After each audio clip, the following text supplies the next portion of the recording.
Preface to the chapter on Revelations by Xiefeng. The spirit, Tao, of the greatest creator and the universe are inseparable, just as the earth and life are intertwined.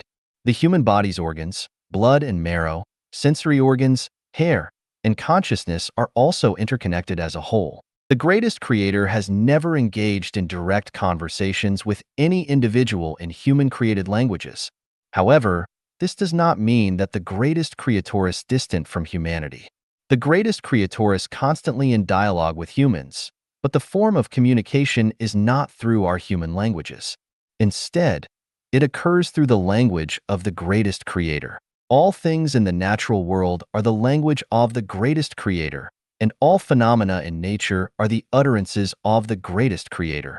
The sun, moon, stars, rivers, lakes, oceans, wind, clouds, rain, snow, humans, animals, birds, insects, trees, flowers, mountains, rocks, and the earth itself are all the language of the greatest creator. The movements of celestial bodies, the rushing of rivers, the roaring of the sea, the changing of weather, the falling of rain and snow, the shifting of seasons, the growth and decline of living beings, including the chirping of insects, the calls of birds, the shouts of humans, the neighing of horses, earthquakes, floods, thunderstorms, and lightning are all the speech of the greatest creator. Everything that humans perceive through their eyes, ears, nose, tongue, and body is the language and speech of the greatest creator. To understand the language of the greatest creator and comprehend his speech, one cannot rely solely on sight, hearing, smell, taste, and touch. It requires spiritual perception, but spiritual perception alone is not enough. Wisdom is also necessary. Without spiritual perception, we will never understand the language and speech of the greatest creator, and without wisdom, we will never grasp what the greatest creator is saying. Having spiritual perception alone without wisdom, we can only sense the presence of the greatest creator but cannot accurately understand the workings of the greatest creator's spirit, Tao. In other words, we may only know that we are destined to live and destined to die, but we are unclear about the reasons why we exist and why we must face death. This is referred to as knowing the what, but not knowing the why. Having wisdom alone without spiritual perception, we cannot truly perceive the existence of the greatest creator.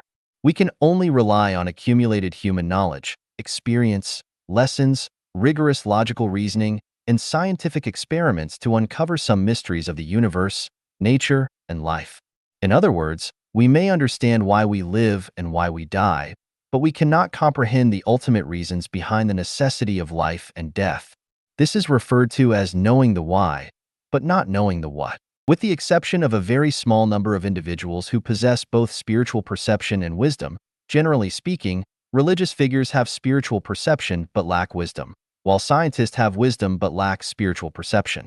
The majority of the general population, who fall between these two categories, lack both spiritual perception and wisdom.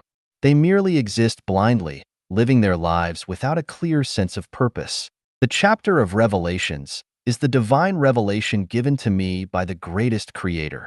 Before completing the chapters on unconventional thinking, the greatest creator, universe, time and space, Jesus warned me, "Do not give holy things to dogs, nor cast pearls before swine." The Buddha enlightened me, "Speak for the Mahayana practitioners." The spirit of Laozi advised me, "Tao, when obtained by a noble person, becomes the foundation of their self-cultivation, while when obtained by a petty person, it is treated lightly and without reverence for life." What should I do? I must heed the admonitions of gods, Buddhas, and immortals. However, in the vast sea of humanity, it is impractical for me to individually seek out noble individuals who practice the Mahayana path. Moreover, time is limited, and I don't have much time to patiently guide each person. Therefore, I have no choice but to follow the doctrine of the mean and adopt a middle path.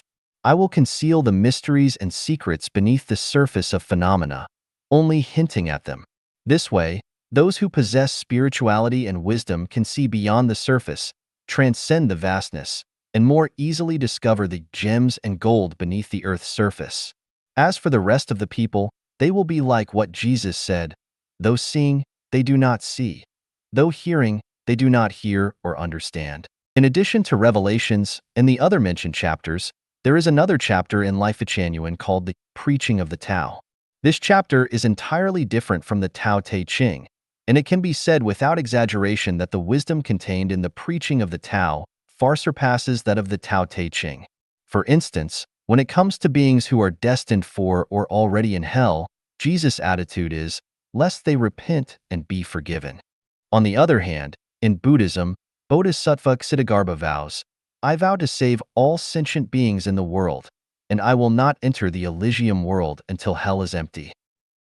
Who is right and who is wrong?